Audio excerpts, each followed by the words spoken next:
ये विचारों की सहायता नहीं है गांधार राज, ये युद्ध के लिए मांगे जाने वाली सहायता है, जो मुझसे नहीं द्वारिका से मांगी जा रही है। ये हस्तिनापुर और इंद्रप्रस्थ का विवाद, इसलिए धर्म के नाते दोनों राज्यों के प्रतिनिधि को द्वारिका आना होगा।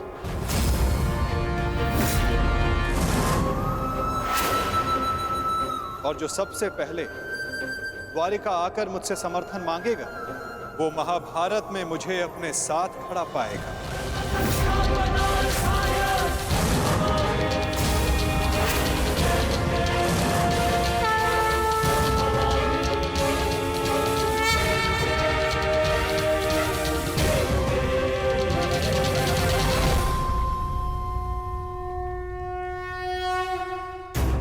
कुछ समय पूर्व कन्या पक्ष की ओर से आपने मुझे कुछ भेंट दी थी गांधार राज। ये भेंट सदैव आपको अपनी पराजय स्मरण कराती रहे वासुदेव। परंतु अब उसकी कोई आवश्यकता नहीं, क्योंकि युद्ध में सम्मिलित होने के बाद उन पासों का मेरे लिए कोई महत्व नहीं रह जाता।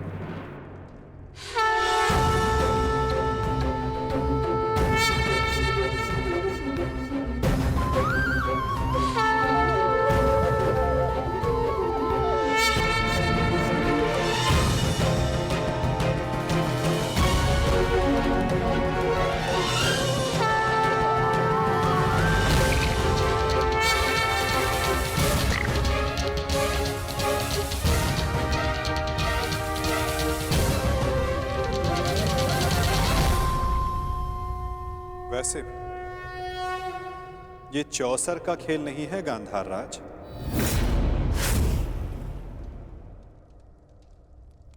ये एक महायुद्ध है, जिसके अंक केवल पौ 12 तक सीमित नहीं रहने वाले। ये खेल बहुत बड़ा होगा,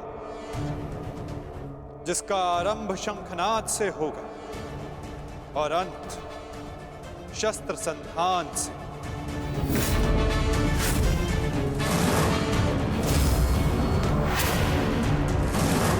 न्यायानाम् अधिकाराणां प्राप्त्यर्थं साम्राज्यर्थं योग्यस्य वा अयोग्ये बन्धनिदं सत्याकृतयोः।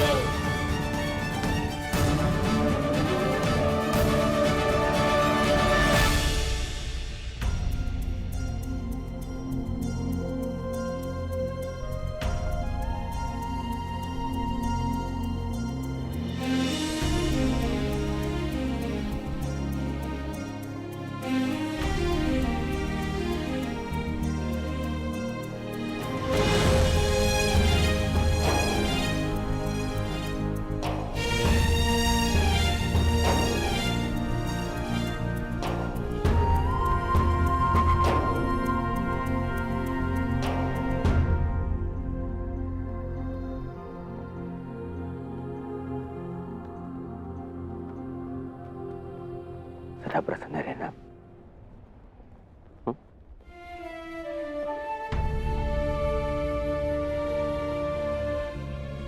तुम्हें उसकी चिंता करने की कोई आवश्यकता नहीं है युवराज दुर्योधन।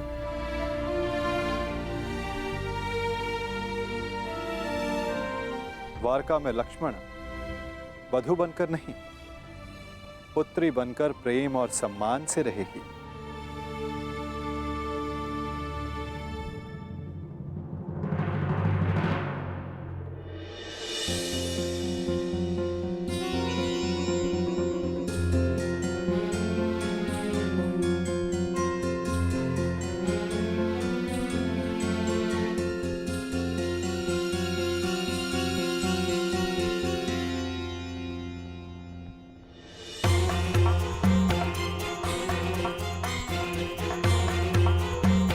लगता है दुर्योधन विवाह की रीतियों को पूर्ण करने में थोड़ा संकोच कर रहा है।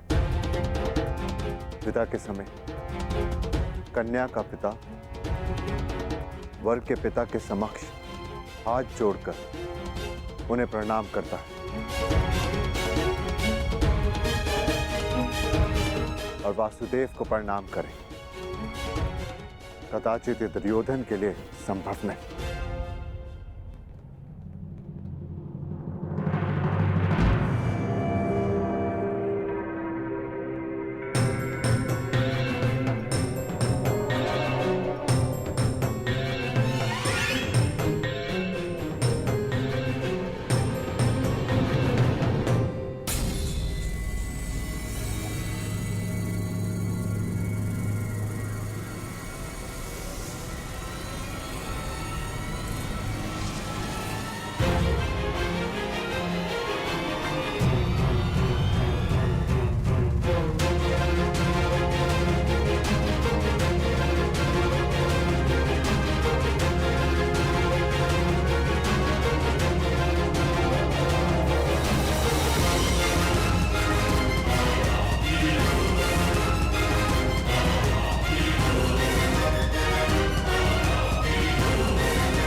मेरी पुत्री से कोई भूल हो जाए तो उसे क्षमा कर दीजिएगा।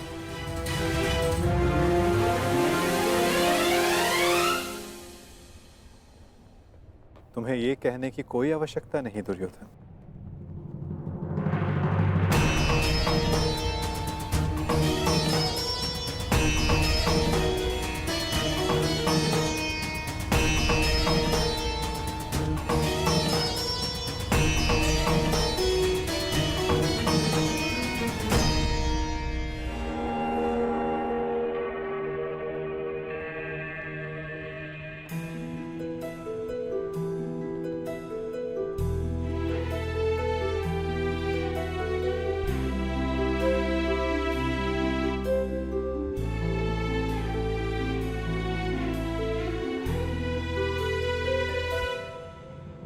सदा सौभाग्यवती भव।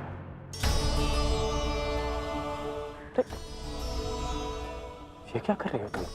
मांगने वाले को देने वाले के चरणों में झुकना ही पड़ता है ना काकाश्री। क्या मैं आपसे कुछ मांग सकती हूँ? अवश्य पुत्री। सदैव के भांति पिताश्री का साथ दीजिएगा, उनका ख्याल रखिएगा। आप उनके मित्र हैं, उन्हें समझते हैं। इस समय उन्हें सबसे अधिक आपकी आवश्यकता है काकाश्री। मैं तो सदा तुम्हारे पिता के साथ हूं, परंतु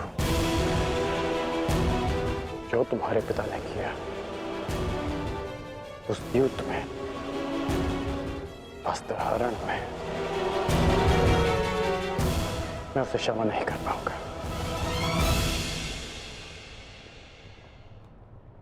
आपको उन्हें क्षमा करने की कोई आवश्यकता नहीं, परंतु पिताश्री को आपकी आवश्यकता है काकाश्री। उन्होंने जो भी किया उसके लिए आप उन्हें क्षमा मत कीजिए, परंतु केवल मेरे लिए, अपनी मित्रता के नाते।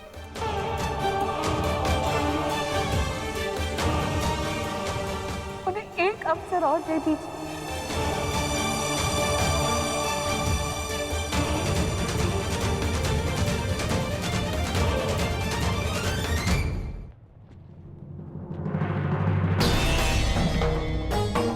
आज्ञा दीजिए गांधार नरेश, द्वारिका प्रस्थान करने का समय हो गया है।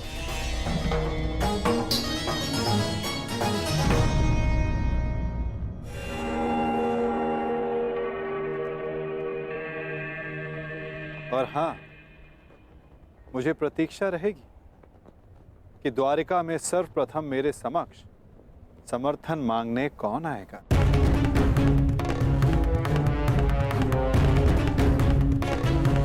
प्रणिपात।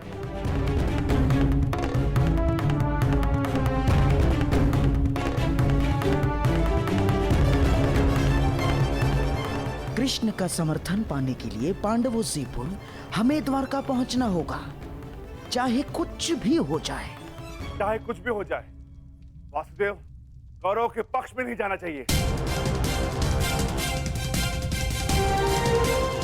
चिंता मत करो भी, वासुदेव का समर्थन हमें ही मिलेगा। दुर्योधन से पूर्व मैं जाऊंगा वासुदेव के पास। तो ठीक है जेठ, मैं भी आपके साथ चलूंगा। नहीं भी, तुम्हारी आवश्यकता यहां पर है और मैं चाहता हूं कि तुम और अर्जुन यहां रहकर अपने अनुजों और द्रौपदी की रक्षा करो। द्वारका के लिए मैं प्रस्थान करूंगा।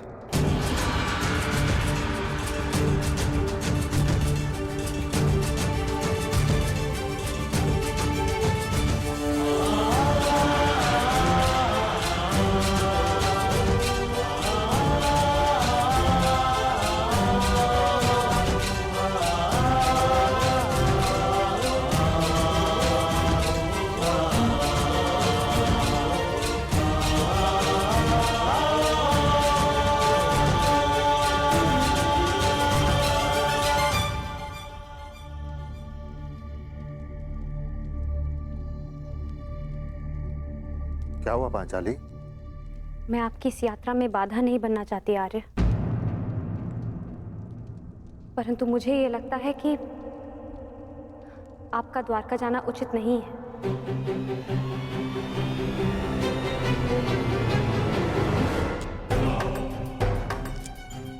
ये दुर्योधन भी इतने महत्वपूर्ण समय पर कहाँ चला जाता है, और ये जानते हुए भी कि उसे शीघ्र अतिशीघ्र द्वारका के लिए प्रस्थान करना है। कहाँ कहाँ गया होगा ये?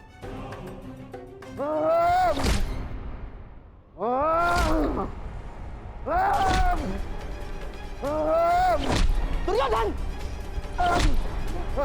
दुर्योधन! ये क्या कर रहे हो तुम? स्वयं को चोट क्यों पहुंचा रहे हो दुर्योधन? जो चोट मुझे पहुंची है उसके समक्ष कुछ भी नहीं है। छोड़िए मुझे। अरे पर क्रोध किस पर है तुम्हें? अपने आप के ऊपर है, स्वयं के ऊपर है।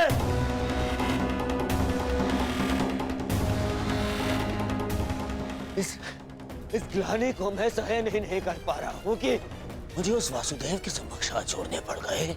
जी यहाँ तो कब ये हाथ जोड़ने पड़ गए। क्रोध पर वश रखो दुर्योधन। ये बौखलाने का समय नहीं है दुर्योधन। संभालो अपने आप को। कैसे संभालूं अपने आप को?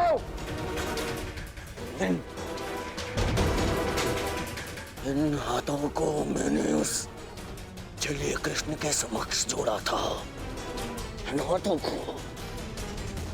परंतु अब ये भूल दोबारा नहीं होगी। दोबारा नहीं होगी क्योंकि अब इन हाथों का अस्तित्व ही नहीं रहेगा। इन हाथों का अस्तित्व ही मिटा दूंगा मैं। इन हाथों की आवश्यकता है अभी दुर्योधन। युद्ध में शत्रु का वध करने के लिए मूर्ख मत बनो। पर यही हाथ शत्रुओं के सामने जोड़ने पड़े ना मामाश्री। यही हाथ।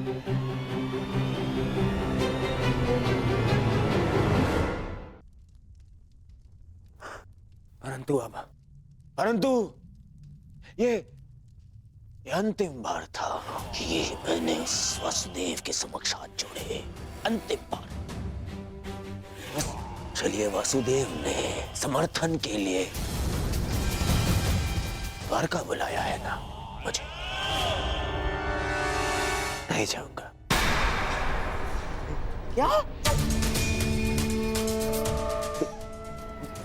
देखो दुर्योधन, भावनाओं में मत बहो, अपनी बुद्धि का प्रयोग करो। मानता हूं कि वो कृष्ण हमारा शत्रु है, परंतु ये मत भूलो, युद्ध अब समीप है, महायुद्ध आने वाला है, और केवल द्वारका ही है जिसका समर्थन हमें इस युद्ध में विजय दिला सकता है। दुर्योधन, तुम्हें कृष्ण के समक्ष हाथ जोड़कर समर्थन मांगने के लिए जाना होगा। दुर्योधन, जाना होगा तुम्हें।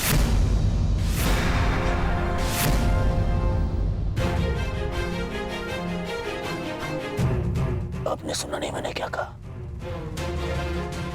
मैंने कहा मैं उस कृष्ण के समक्ष हाथ नहीं छोड़ूंगा, नहीं जाऊंगा तो नहीं जाऊंगा। उसे पांडव को समर्थन देना है ना, दे दे। मैं केवल इतना जानता हूं कि मैं उस कृष्ण से समर्थन की भीख मांगने के लिए नहीं जाऊंगा। परंतु ऐसा क्यों? ज्येष्ठ का द्वारका जाना उचित क्यों नहीं है? इन्हें शीघ्र ही निकलना चाहिए। यदि हम समय पे द्वारका नहीं गए तो दुर्योधन को वासुदेव का समर्थन मिल जाएगा। और तुम ये मत भूलो कि मैं कुछ नहीं भूल रही हूँ वृकोदर। ना अपने खुले केश, ना ही अपनी प्रतिज्ञा और ना ही वो अपमान।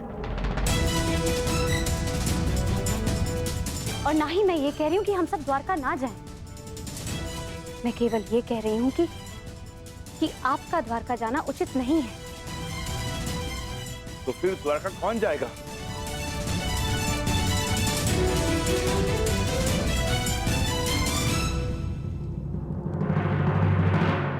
आर्य अर्जुन जाएंगे।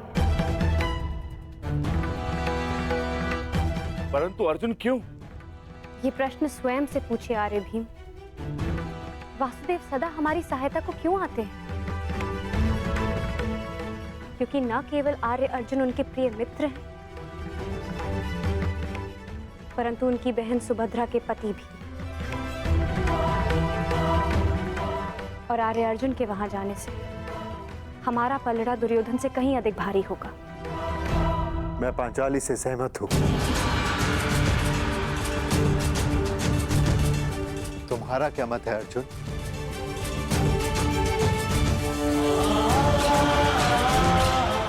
आज्ञा दीजिए ज्येष्ठ, ताकि मैं यात्रा के मंतव्य को कुशलता से पूर्ण कर सकूं।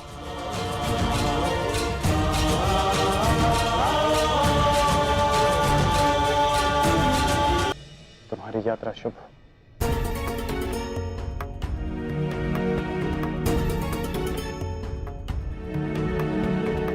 क्रुद्ध सिंह, कुछ कहना चाहते हो?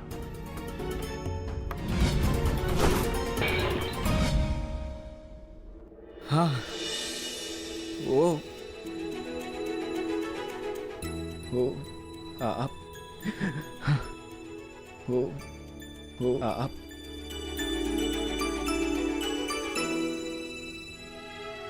मैं भी घर की ओर प्रस्थान कर रहा हूं। घर से आपका तात्पर्य अंग से है ना?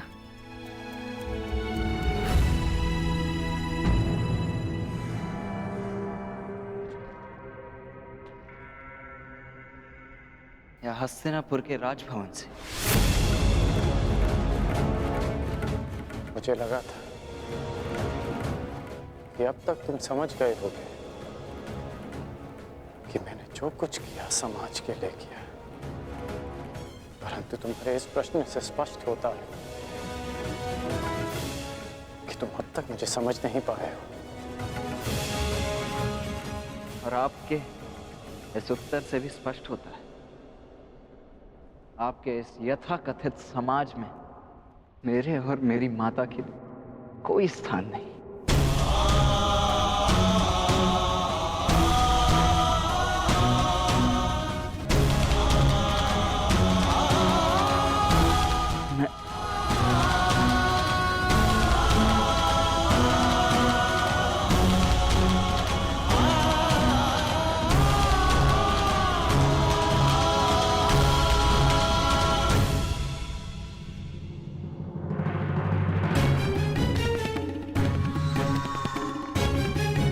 पुत्रकर्ण, मैं कब से तुम्हें ही खोज रहा था।